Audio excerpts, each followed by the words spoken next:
누가복음 4장 18절 19절 말씀을 봉독하겠습니다. 주의 성령이 내게 임하셨으니 이는 가난한 자에게 복음을 전하게 하시려고 내게 기름을 부으시고 나를 보내사 포로된 자에게 자유를 눈먼 자에게 다시 보게 함을 전파하며 눌린 자를 자유케 하고 주의 은혜의 해를 전파하게 하려 하심이라 하였더라. 희년을 누리라, 이런 제목으로 말씀을 드리겠습니다. 제가 초등학교 5학년 때였던 것으로 기억합니다. 그때는 초등학교가 아니라 국민학교라고 불렀어요. 그 5학년 때에 수업 시간에 우리 민족의 광복에 대해서 배웠는데 교과서에 사진 한 장이 실려 있었습니다. 8월 15일에 조국의 독립을 기뻐하는 수많은 사람들이 거리를 가득 메우고서 환호하는 그런 사진이었어요. 저는 그 사진을 유심히 관찰을 했습니다. 그 사진에는 현수막이 있었는데 현수막 아래에서 사람들이 기뻐하고 있었어요. 그 현수막에는 웰컴이라고 써 있었습니다. 영어로 웰컴이라고 써 있었어요. 제 옆자리에 앉은 친구가 저한테 평소에 자기가 영어를 잘한다고 그렇게 자랑을 하곤 했는데 그 친구가 그 사진을 보더니 이거는 광복을 환영한다는 거야, 이렇게 설명을 해줬습니다. 지금 와서 생각을 해보면 단순히 광복을 환영할 것 같으면 축광복이라던가 아니면 축 독립 이런 식으로 우리말이나 아니면 한자로 썼을 것 같은데 굳이 영어로 웰컴 이렇게 영어로 썼단 말입니다. 이것은 아마도 일본군에게 승리를 거두고서 입성을 하는 미군을 비롯한 그런 연합군들을 환영한다라는 의미였던 것으로 보입니다. 그런데 그 당시에 저는 그런 의미는 생각하지를 못했어요. 그래서 친구가 한 말대로 광복을 환영한다는 건가 보다, 이렇게 생각을 했습니다. 그 기억이 인상 깊게 남아 있었어요. 그런데 몇 해 전에 제가 신문 기사를 읽는데 그 사진이 나와 있는 거예요. 그 웰컴, 그 현수막이 나와 있는, 사람들이 환호하고 있는 그 사진이 나와 있고 그 사진에 대한 설명이 있는 겁니다. 그래서 무척이나 반가운 마음에 그 신문 기사를 유심히 읽었습니다. 기사의 내용이 무엇이냐? 이 사진은 서울역 광장에서 찍은 것인데 촬영된 날짜가 사람들이 일반적으로 생각하는 8월 15일이 아니라 그 다음 날인 8월 16일이었다는 겁니다. 일본이 8월 15일에 라디오 방송을 통해서 공식적으로 항복 선언을 했습니다. 당시에 조선의 백성들은 대부분 라디오가 없었어요.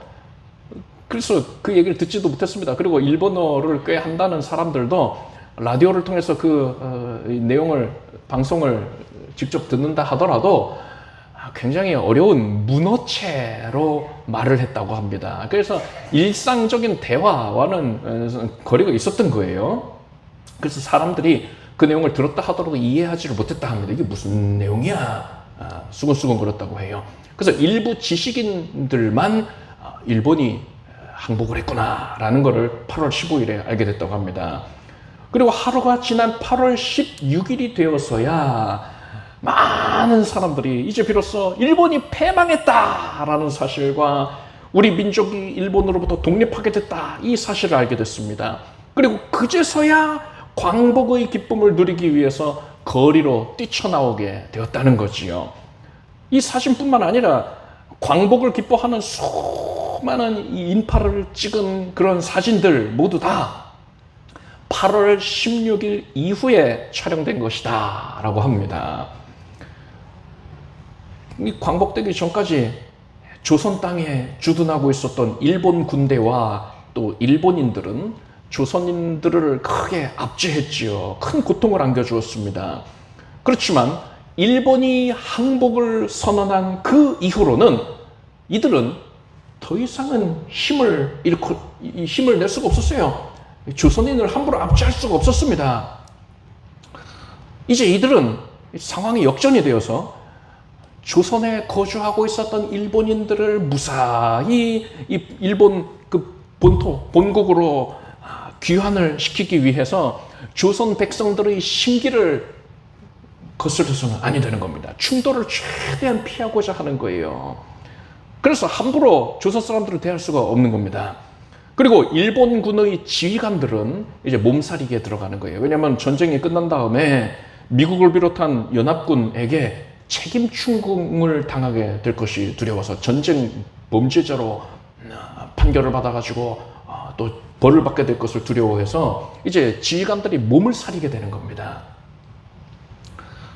앞에서 말씀드렸듯이 우리 민족이 일본으로부터 해방됐다는 것을 깨닫는 데에는 만 하루가 걸렸다고 했어요.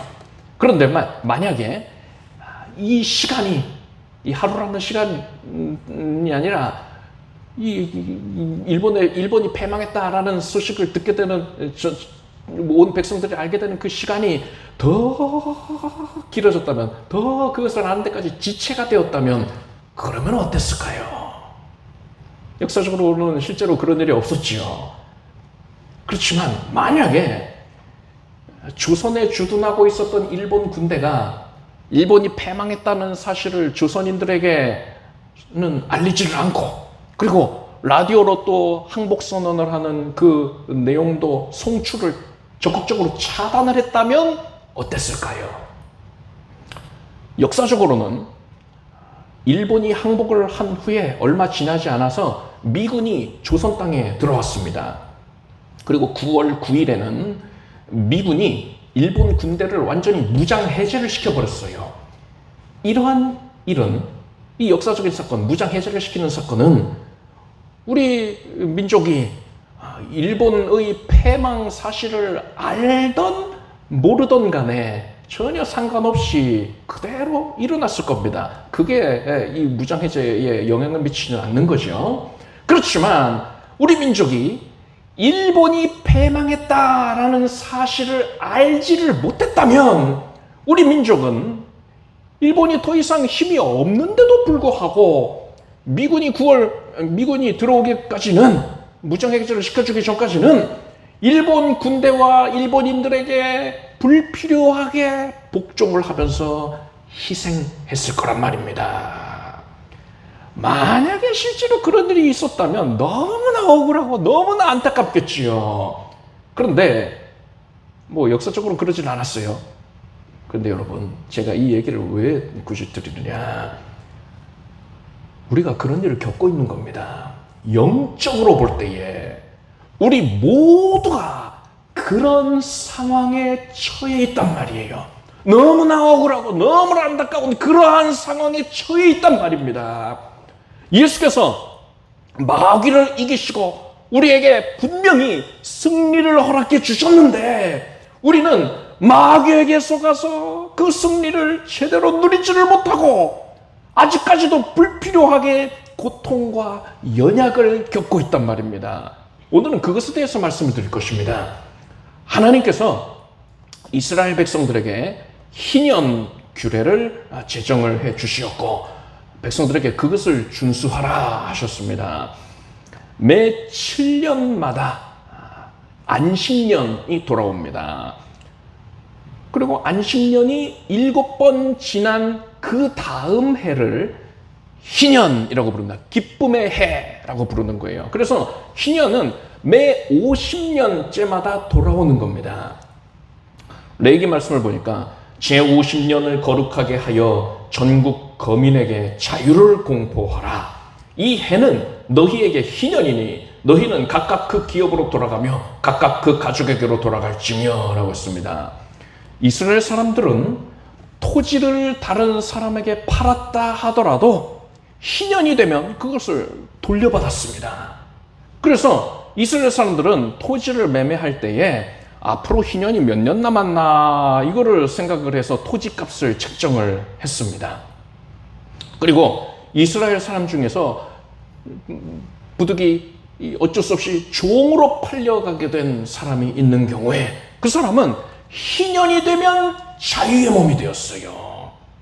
이스라엘 절기 중에 나팔절이 있습니다. 나팔절은 종교력으로, 유대 종교력으로 7월 1일입니다. 그런데 민간력으로 보면요, 이 7월 1일이 민간력으로는 1월 1일입니다. 민간력이랑 종교력이랑 6개월 차이가 납니다.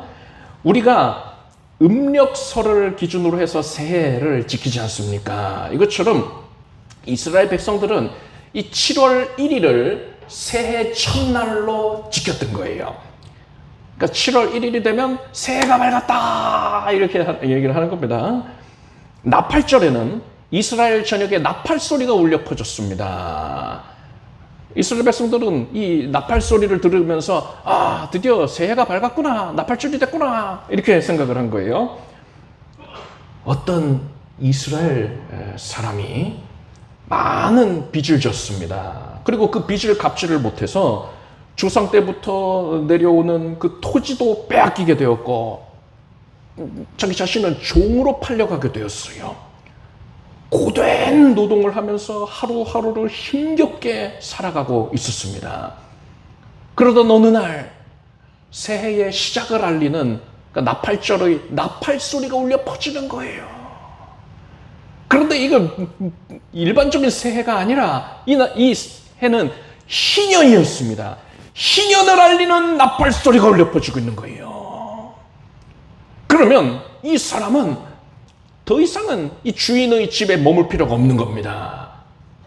주인에게 매여 있지 않아도 되는 거예요. 주인이 만약에 이 사람에게 일을 더 시키려고 한다면 나는 집에 간다 이렇게 외치고서 나온다 하더라도 아무도 붙잡을 수가 없는 겁니다. 이 사람은 당당하게 자기 집으로 돌아와서 자신의 빼앗겼던 땅을 되찾아서 자유인으로 살아갈 수가 있는 겁니다. 만약에 주인이 이 종을 보내주지 않으려고 한다던가 땅을 빼앗아갔던 자가 돌려주지 않으려고 한다면 희년이 되었다. 이 말 한마디면 상황이 종료되는 겁니다. 오늘 본문에서 예수님은 나사렛의 한 회당에 들어가셔서 설교를 하셨습니다. 예수님은 이사야 61장의 말씀을 읽으셨어요. 주의 성령이 내게 임하셨으니 이는 가난한 자에게 복음을 전하게 하시려고 내게 기름을 부으시고 나를 보내사 포로된 자에게 자유를, 눈먼 자에게 다시 보게 함을 전파하며 눌린 자를 자유케 하고 주의 은혜의 해를 전파하게 하려 하심이라 하였더라.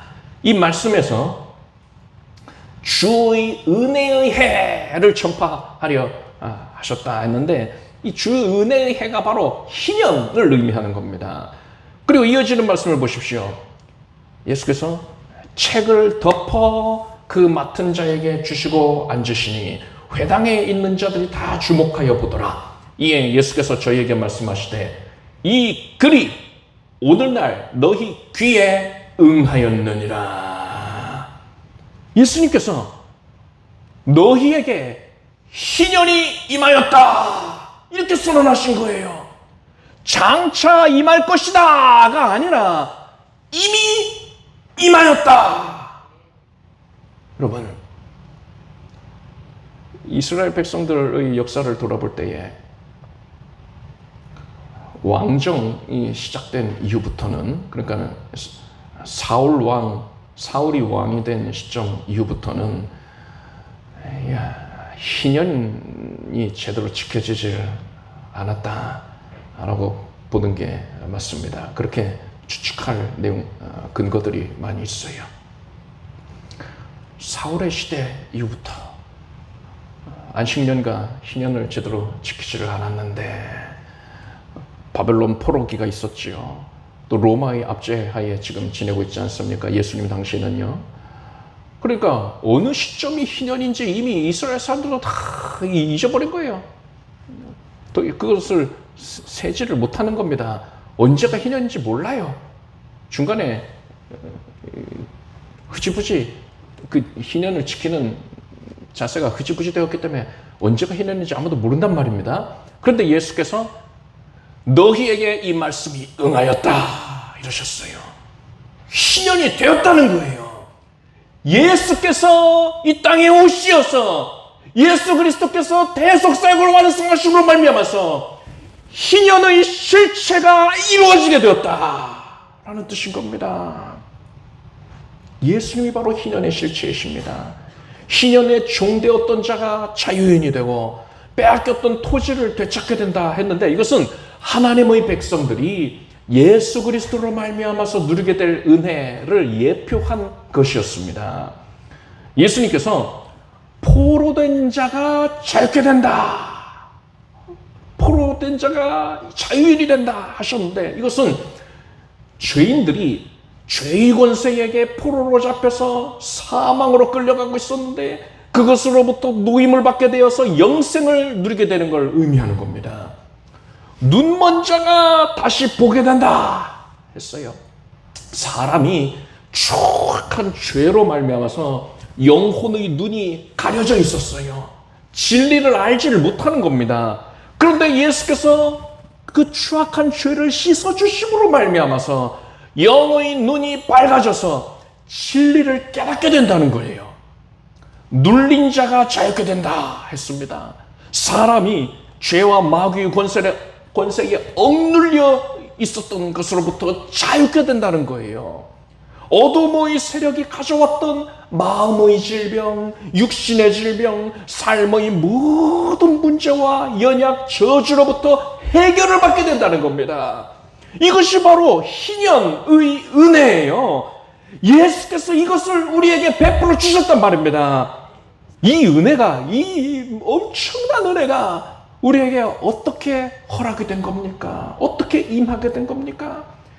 예수님께서 친히 사람이 되어 이 땅에 오셔서, 하나님께서 이 땅에 사람이 되어 오셔서 우리 죄를 짊어지시고 십자가에 못 박혀서 피 흘려서 죽임을 당하시고 부활하셨기 때문인 것입니다.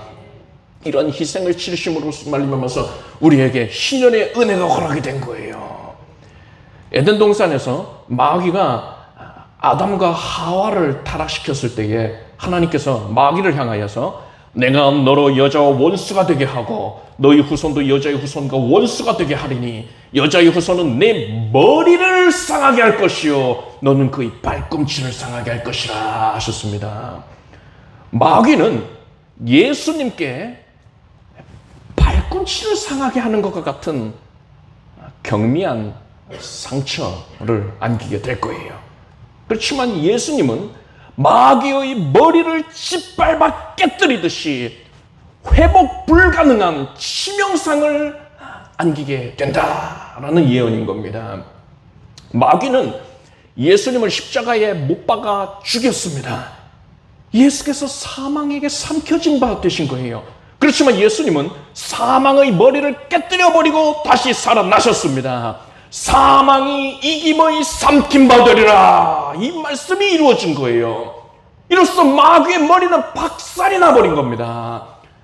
예수님의 손에는 못자국이 났어요.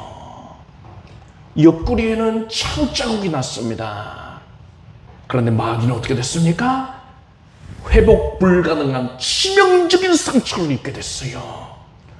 과거에 미국의 원자폭탄으로 인해서 일본 제국이 패망하고 조선이 광복의 기쁨을 누리게 되지 않았습니까? 마찬가지예요. 예수님께서 마귀의 머리를 짓밟아 깨뜨려 버리심으로써 예수님을 믿는 모든 자들이 희년의 기쁨을 누릴 수 있게 된 것입니다. 예수님께서 오늘 본문에서 희년의 은혜가 임하였다, 이 말씀이 너희 귀에 응하였느니라, 이렇게 선포하신 이유가 뭡니까? 그 은혜가 이미 허락이 되었으니까 이제는 희년의 은혜를 누리라는 겁니다. 그런데 마귀는 자신의 머리가 깨어진 것을 숨기고서 사람들을 여전히 억압하면서 속이고 있습니다. 세상 사람들뿐 아니라 성도들까지도 마귀한테 완전히 속고 있어요. 세상 사람들이 이 마귀한테 속는 그거는 우리가 쉽게 이해할 수 있지요. 그런데 성도들까지 속고 있다는 게 도대체 무슨 말입니까? 아버지가 타지에서 생활하는 자녀를 위해서 집을 마련해 주었습니다. 그런데 이 자녀가 아버지가 마련해 준 그 집에 들어가 봤더니 웬 동네 불량배가 자리를 잡고서는 여기는 내 집이야! 썩 나가! 이렇게 우기고 있는 겁니다. 그래서 이 자녀가 집 문서를 꺼내 보여주면서 이 집은 우리 아버지가 내게 사주신 집이야! 썩 나가라! 이렇게 꾸짖었어요. 그러자 이 불량배가 멈칫하는 겁니다. 안 속네 하면서 한 발짝 물러나는 거예요.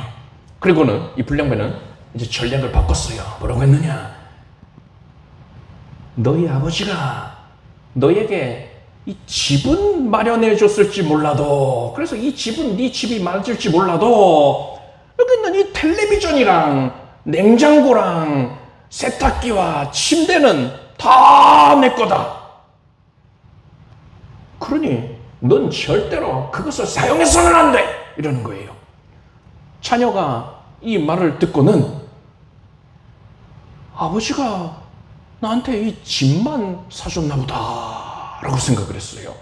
그래서 이 자녀는 잘 때에도 차가운 마룻바닥에서 자고 냉장고와 세탁기를 이용하지도 못한 채로 몹시도 불편하게 지냈단 말입니다.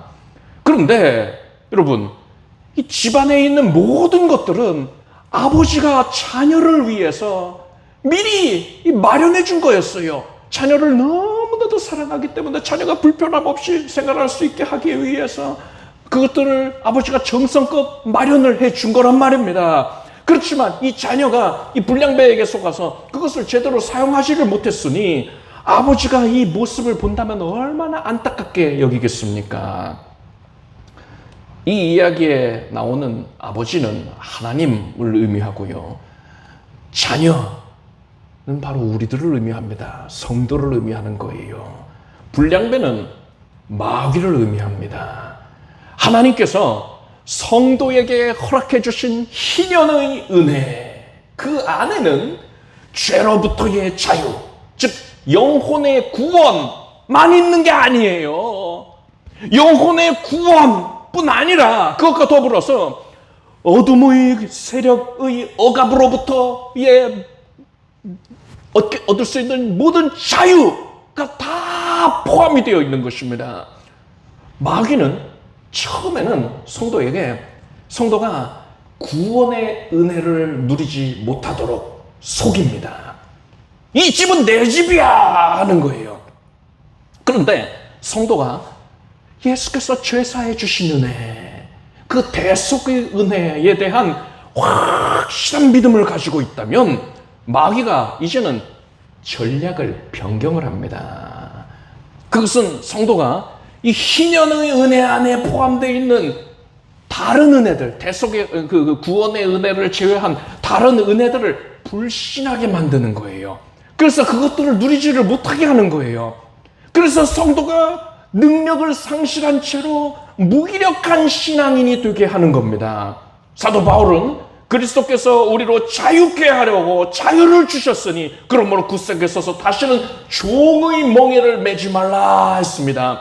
여러분은 더 이상은 어둠의 세력에게 굴복하지 말고 이제부터는 희년의 은혜를 온전하게 누리며 살기를 바랍니다. 그러면 희년의 은혜를 온전히 누리기 위해서는 어떻게 해야 합니까? 희년의 은혜 안에 있는 가장 중요한 은혜를 할 수 있는 그 구원의 은혜, 영혼 구원의 은혜는 우리가 어떻게 누릴 수 있었습니까? 로마서 말씀에 오직 의인은 믿음으로 말미암아 살리라 했습니다. 우리는 오직 믿음으로, 무엇을 믿는 믿음으로요? 예수께서 나의 죄를 대신해서 짊어지시고 내 대신 심판받으신 그 사실을 믿음으로써 하나님의 무서운 심판을 우리는 면함을 받게 됐어요. 영생을 누리게 됐단 말입니다. 이 믿음으로 구원의 은혜를 누릴 수 있게 된 거예요. 마찬가지입니다. 희년의 은혜 안에 속하여 있는 이 구원의 은혜를 제외한 나머지 다른 은혜들도요, 똑같은 방법으로 누리는 거예요. 오직 믿음으로만 누릴 수 있는 겁니다. 그렇기 때문에 마귀도 이걸 알기 때문에 마귀는 우리의 믿음을 상실케 하려고 노력을 합니다. 마귀의 가장 대표적인 전략이 무엇이냐? 우리가 눈에 보이는 현실에 집중하게 하는 거예요. 마귀는 이래요. 이것 봐라. 네가 이렇게 연약하지 않냐? 너 또 실패하지 않았느냐? 네가 처한 형편은 정말 절망스러워. 하나님은 너를 치료해 주지 않을 거야. 하나님은 너를 도와주지 않을 거야. 하나님은 네 가정과 네가 사랑하는 이들을 절대로 변화시키지 않을 거야 하면서 우리가 당면에 있는 현실을 주목하고 믿음을 잃어버리게 만드는 겁니다. 따라서 여러분은 절대로 눈에 보이는 현실에 마음을 빼앗기지 말기를 바랍니다. 우리는 오직 하나님께서 허락하신 은혜의 약속만을 바라보아야 하는 겁니다. 마태복음 말씀을 보니까 사람들이 귀신 들린 자를 많이 데리고 예수께 오거늘 예수께서 말씀으로 귀신들을 쫓아내시고 병든 자를 다 고치시니 이는 선지자 이사야로 하신 말씀에 우리 연약한 것을 친히 담당하시고 병을 짊어지셨도다 함을 이루려 함이더라 했습니다. 예수님께서 우리에게 허락하신 희년의 은혜 안에는 우리의 영과 혼과 육신을 어둠의 권세로부터 자유케 하고 삶 전체를 강건하고 복되게 하는 모든 내용들이 다 포함이 되어 있는 거예요. 따라서 우리는 이러한 권세가 우리에게 허락됐다는 것을 분명히 믿음으로써 이 권세를 사용하면 되는 겁니다. 정리를 해서 말씀을 드리겠습니다. 오늘 본문에서 예수님께서는 주의 성령이 내게 임하셨으니 이는 가난한 자에게 복음을 전하게 하시려고 내게 기름을 부으시고 나를 보내사 포로된 자에게 자유를 눈먼 자에게 다시 보게 함을 전파하며 눌린 자를 자유케 하고 주의 은혜의 해를 전파하게 하려 하심이라 하셨습니다. 이 말씀을 하신 후에 예수께서는 이 말씀이 너희 귀에 응하였다 했어요. 우리에게 이미 성취가 됐다는 겁니다. 예수 그리스도로 말미암아서 희년의 은혜가 우리에게 이미 허락이 된 겁니다. 그런데 마귀는 우리가 그러한 희년의 은혜를 온전히 누리지 못하도록 최선을 다해서 우리를 속이고 또 속이고 있어요. 만약에 우리 민족이 일본 제국이 패망했는데도 불구하고 그 사실을 알지 못하고 일본에게 복종을 하면서 살았다 하더라도 때가 되면 미군이 조선 땅에 들어와서 일본 군대를 무장 해제시켰을 겁니다. 마찬가지예요.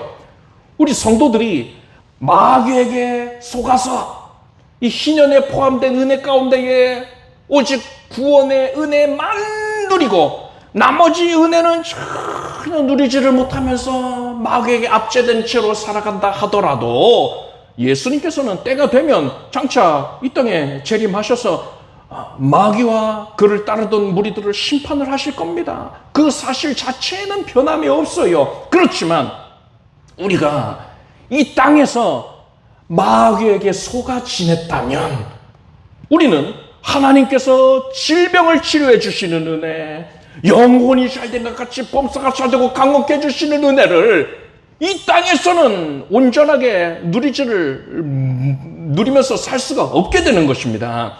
예수님께서는 우리에게 이 희년의 은혜를 허락해 주시기 위해서 온갖 수치를 견디시고 십자가에서 죽임당하시는 고통까지 견뎌내셨습니다.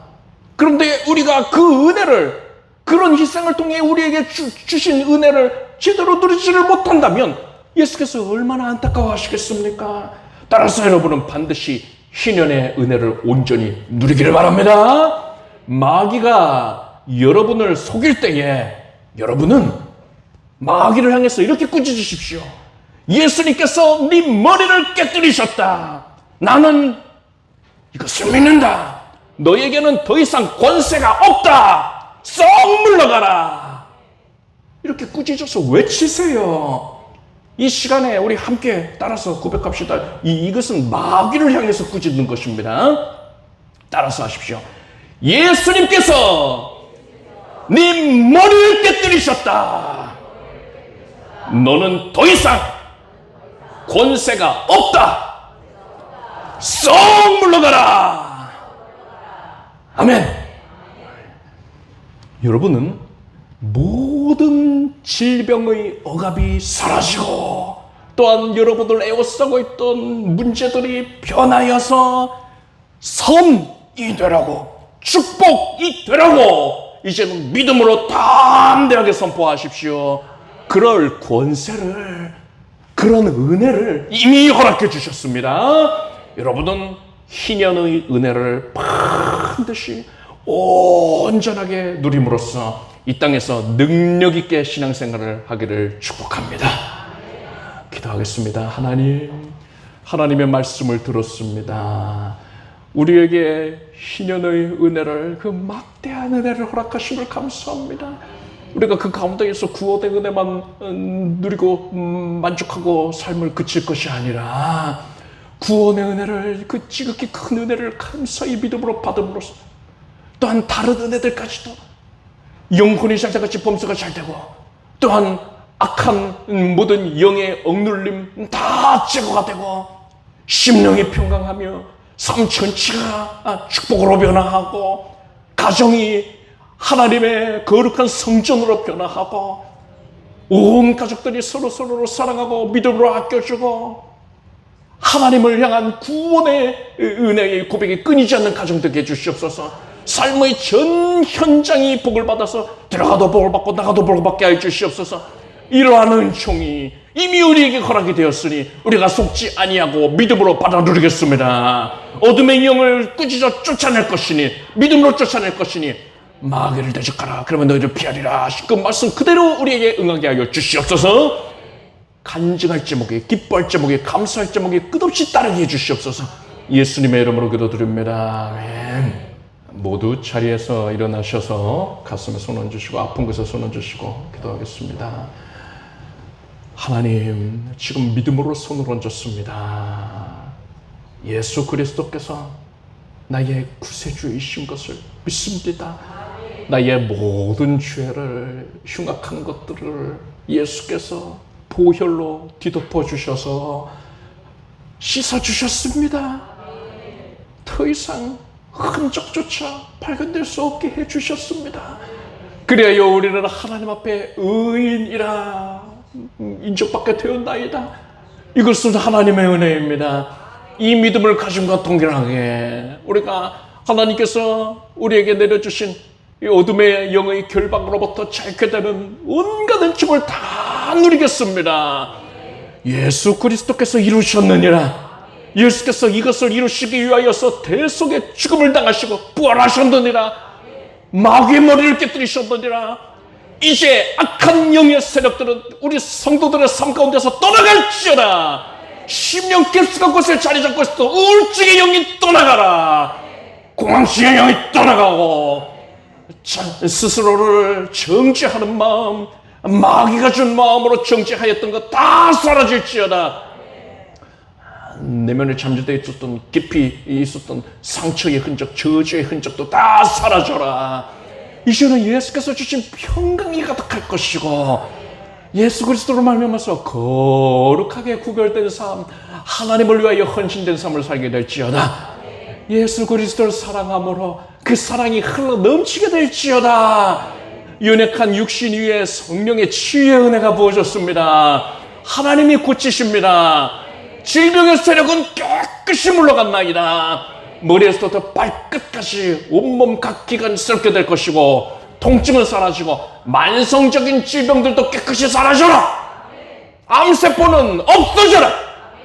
코로나 바이러스도 사라질 것이고 모든 세균이 사라질 것이고 몸의 모든 수치와 수치들이 다 정상이 될지어다. 뼈 마디 관절 구슬 오장 육부를 온몸 각기관을 하나님께서 정하게 해주시니 감사드립니다. 이 은혜를 우리가 누리며 살겠습니다. 예수 이름으로 명령한다. 가정이 복을 받을지어다. 온 가족들은 반드시 예수 믿을 것이고 진리 안에만 거할 것이며 진리 가운데에서 벗어나게 하려는 모든 시도들 다 사라질지어다. 묶임을 얻고 떠나갈지어다. 성령의 불로서 거룩한 불로서 우리 사랑하는 온 가족들을 사랑하는 이들을 지켜보호하시옵소서. 영생 얻은 기쁨으로 가득하게 하시고 하나님께 한 마음으로 달려나와서 예배하는 즐거움이 있게 하여 주시옵소서.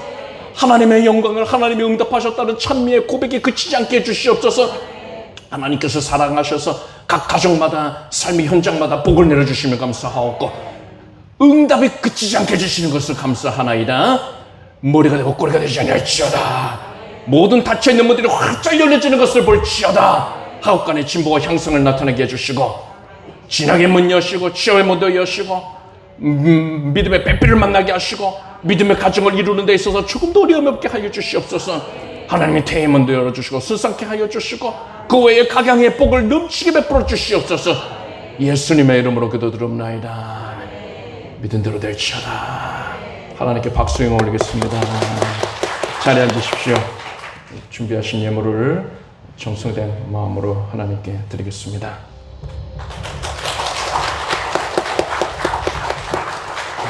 감사드립니다. 하나님께서 크게 영광을 받으신 것을 확실히 믿습니다. 여러분들도 또 감사의 제목이 있거든, 또 하나님께 찬양의 제사 드리기 원하시거든, 얼마든지 주저함 없이 이렇게 특송 신청을 하시면 좋겠습니다. 자, 드신 예물 위에 기도드리겠습니다. 하나님께서 우리의 헌신을, 하나님을 향한 마음을 아름답게 거두어 주시어서 감사드립니다. 주님께서 이곳에 임재하셔서 영광을 거두시고 뜻을 나타내시고 홀로 높임 받으시니 감사드립니다. 감사의 마음 담아 예물을 올렸으니 하나님이 기쁘게 거두시었나이다. 우리의 삶을 복되게 해주시었나이다. 감사의 제목 이후에 더 차고 넘치게 해주시옵소서.